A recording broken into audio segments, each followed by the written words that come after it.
निवडणूक रणधुमाळी संदर्भातल्या टॉप 9 बातम्या पाहूयात. निकालाआधीच कल्याण डोंबिवलीमध्ये भाजपचे 2 उमेदवार विजयी. प्रभाग 18 मधून रेखा चौधरी तर प्रभाग क्रमांक 26 क मधून आसावरी नवरे बिनविरोध. भाजप प्रदेशाध्यक्ष रवींद्र चव्हाणांच्या प्रयत्नांना यश. पनवेलमध्येही भाजपने खाते उघडलं. प्रभाग क्रमांक 18 मधून भाजप उमेदवार नितीन पाटील बिनविरोध.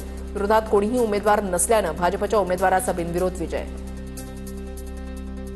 मुंबईमध्ये वॉर्ड 211 आणि 212 मध्ये यंदा कमळ धनुष्यबाण चिन्ह दिसणार नाही. मुंबईमध्ये 2 ठिकाणी महायुतीचे उमेदवार नाहीत. शिवसेना आणि भाजप दोन्ही पक्षांकडून उमेदवार नाही. एबी फॉर्म दिल्यानंतर सुद्धा उमेदवारी अर्ज दाखल नाही.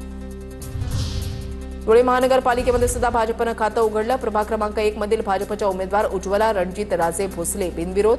विरोधातल्या उमेदवारांचे अर्ज बाद. उज्ज्वला यांनी नुकताच राष्ट्रवादी शरदचंद्र पवार पक्षातून भाजपमध्ये केला होता प्रवेश.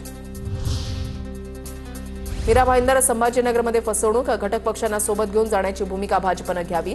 प्रताप सरनाईक यांचं विधान.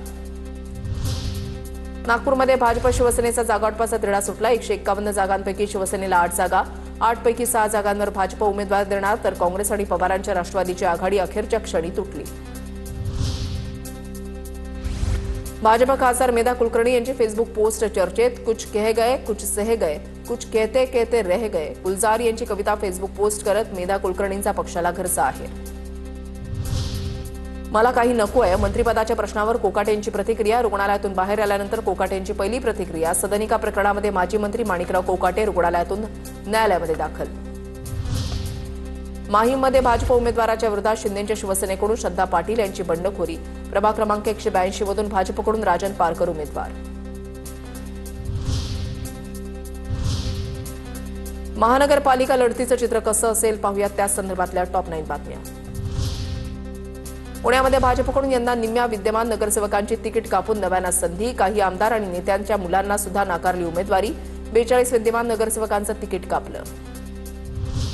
नागपूर महानगरपालिका निवडणुकीमध्ये ठाकरे गट आणि मनसेची युती तुटली. मनसे स्वबळावर 23 जागांवर लढतीये तर ठाकरे गटाचे स्वबळावर 58 उमेदवार.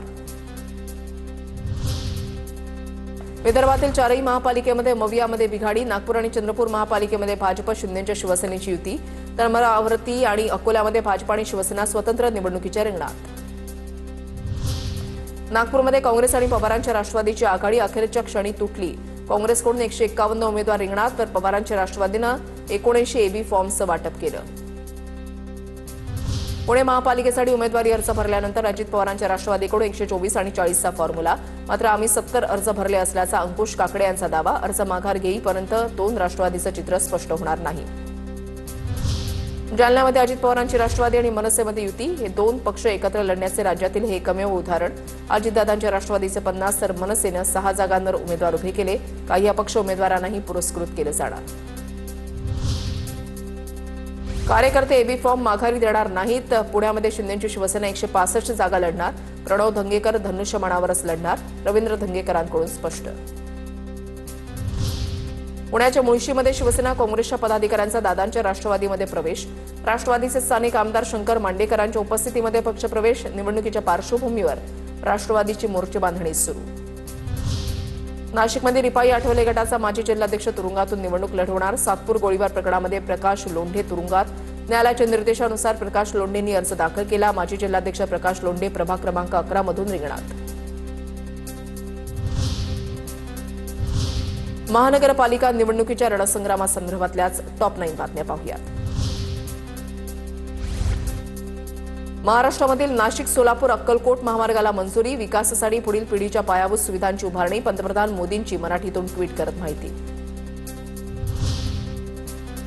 महापालिका निवडणुकीच्या प्रचारासाठी मुख्यमंत्री फडणवीसांच्या पुण्यामध्ये 3 सभा. अमित शहा प्रमुख पदाधिकाऱ्यांना मार्गदर्शन करणार तर भाजपचे केंद्रीय मंत्रीही पुण्यामध्ये प्रचार सभा घेणार. पुण्यामध्ये उपमुख्यमंत्री एकनाथ शिंदे सभा घेणार. शिंदेच्या शिवसेनेच्या उमेदवारांचा प्रचार करणार. प्रभाग क्रमांक 6 मधून शिवसेना शहर संघटक आनंद गोयल निवडणुकीच्या रिंगणात. ठाकरे बंधूंच्या उपस्थितीमध्ये मुंबईचा वचननामा 4 जानेवारीला प्रकाशित होणार. 5 जानेवारीला पूर्व उपनगरामध्ये दोन्ही ठाकरे बंधूंची एकत्रित सभा करत प्रचाराला सुरुवात होणार. भाजपमध्ये बंडखोरी नाही हा मनसे ठाकरेंच्या शिवसेनेचा बेबनाव. ठाकरेंच्या शिवसेनेच्या कार्यकर्त्यांनी हिंदुत्वाला तिलांजली दिली आहे. भाजपमधील बंडखोरीवर अमित साटम यांची प्रतिक्रिया. पिंपरी चिंचवडमध्ये मनपा निवडणुकीमध्ये भाजप शिवसेनेला मोठा धक्का. भाजपचे 3 आणि शिंदेच्या शिवसेनेचे 2 एबी फॉर्म बाद झाले. विहित वेळेमध्ये अर्ज न भरल्याने एबी फॉर्म बाद ठरवण्यात आले. चंद्रपूरमध्ये काँग्रेसच्या व्हीजेएनटी कार्यकर्त्यांचा खासदार प्रतिभा धानोरकरांच्या विरोधात संताप. तिकीट न दिल्यानं व्हीजेएनटी कार्यकर्त्यांनी खुलासा मागितला. धानोरकरांनी केलेल्या तिकीट वाटपाची पक्षानं चौकशी करण्याची मागणी. राज्यातील 29 महापालिकांसाठी उमेदवारी अर्ज दाखल. उमेदवारांच्या अर्जांची छाननी होणार, तर 2 जानेवारीपर्यंत अर्ज मागे घेण्याची मुदत. मुंबईच्या प्रभाग क्रमांक 119 मध्ये ऐनवेळी उमेदवार बदलण्याची मनसेवर नामुष्की. बाळा नांदगावकरांच्या फोननंतर संतोष देसाईंचा एबी फॉर्म माघारी घेऊन विश्वजित ढोलम यांना उमेदवारी. ठाकरेंच्या शिवसेनेकडून स्थानिक उमेदवार देण्याची मागणी करण्यात आली होती.